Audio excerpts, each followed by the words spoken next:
ہاں جب جان گلے تک پہنچ جائے اور لوگ کہنے لگیں اس وقت کون جھاڑ پھونک کرنے والا ہے، اور اس جاں بلب نے سمجھا کہ اب جدائی کا وقت ہے اور پنڈلی سے پنڈلی لپٹ جائے، اس دن تجھ کو اپنے پروردگار کی طرف کھینچے چلے چلنا ہے۔ پھر ایسے مغرور نے نہ تو پیغمبر صلی اللہ علیہ وآلہ وسلم کو سچا جانا اور نہ نماز پڑھی، لیکن جھٹلایا اور منہ پھیر لیا، پھر اپنے گھر والوں کے پاس اکڑتا ہوا چل دیا۔ خرابی ہے تیری، خرابی پر خرابی ہے، پھر خرابی ہے تیری، خرابی پر خرابی ہے۔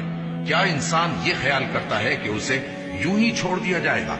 کیا وہ منی کا جو ٹپکائی جاتی ہے ایک قطرہ نہ تھا، پھر لوتھڑا ہوا، پھر اللہ نے اس کو بنایا سو اس کے اعضاء کو درست کیا، پھر اس کی دو قسمیں بنائی، مرد اور عورت۔